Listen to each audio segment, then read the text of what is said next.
Hey, what's going on, everybody? This is Tyrone back with Tech Life.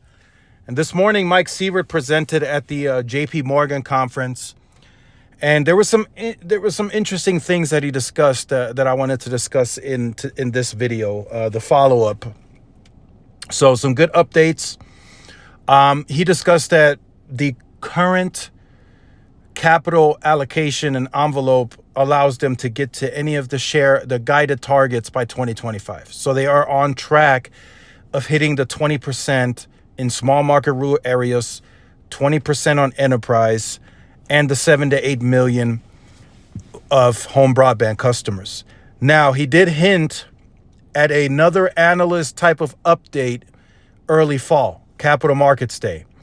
And he was discussing that we are going to likely get another outlook of what the next 4 to 5 years could look like for T-Mobile in terms of guidance and where they want to take it. So that's going to be a really, really big one to pay attention to, because that's where we're likely going to get updates on where the share is going for small market and rural areas beyond 20%. Same for enterprise. And then are they going beyond, and how are they going to go beyond 7 to 8 million? That's kind of the big question in the room. Using the fellow capacity, they got to 7 to 8 million. Can they still use that to go beyond that? And if they can't, what direction are they going to follow to get there? Are they going to use millimeter wave point to point? Are they going to get more aggressive, perhaps on densification, actually using capital to deploy additional assets for fixed wireless access? So that all will probably be answered at this Capital Markets Day. He says early fall. He didn't give a date or a month, but all he said was early fall.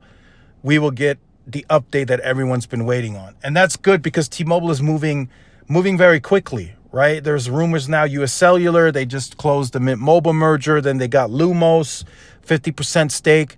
So shareholders and investors are wanting more updates more frequently, but they're not getting them. So they're asking the right questions as it pertains to that. But Mike Sievert is like, we'll update you guys early fall. That was his deflection point, was like, tune in to us as we update early fall. So that was the interesting point. He also discussed the network piece. He still feels they're in a very good position to remain ahead in the 5G leadership, the 5G core, the spectrum assets they're deploying. He's also thanking the FCC for approving Auction 108 finally. He says they have no plans to deploy C-band, right, in the short to midterm. He says they're fine right now with the assets that they're deploying as quickly as they are able to. Now they're tuning their energy and focus towards 5G advanced network slicing, and they're doing all of that with 2.5. He says they still have opportunity to refarm AWS and PCS, which I think, don't quote me on this, but I think they would probably do that first before they deploy C-band, because they already have radios and such deployed for AWS and PCS to migrate that and move that to NR 5G. That's just the software. So that doesn't require any hard capital to do that. And T-Mobile is a very capital efficient business, so they're not going to force the issue where not needed. So we probably won't get any C-band probably until maybe mid or end of 2025. I don't see any C-band at scale being deployed. He said there is no material scale on C-band right now as it stands. So they're going with 2.5. They're doing necessary spectrum swaps where they can. Like for me, they're doing sonic wave. As soon as that gets approved by the FCC, I'll go from 80 megahertz to 194. That's a big improvement. And I'd rather have that contiguous versus C-band. So C-band will be deployed whenever they choose to. But I think Neville was right in calling it congestion protection. So if your site is not super congested, you probably won't see C-band for a very long time. Like if you're going to a site that's doing 1.8, 1.7 gigs on the current setup, you're not getting C-band until the outer years, 26, 27. They're not going to deploy that right now. Just no need. So that's pretty much all he discussed. Then he also discussed the price increases. Again, he didn't share any news, any direction as to what's happening, but he said we haven't raised price or our core pricing in over a decade. Again, letting you know what's coming. He didn't directly say it, but he's letting you know something is up.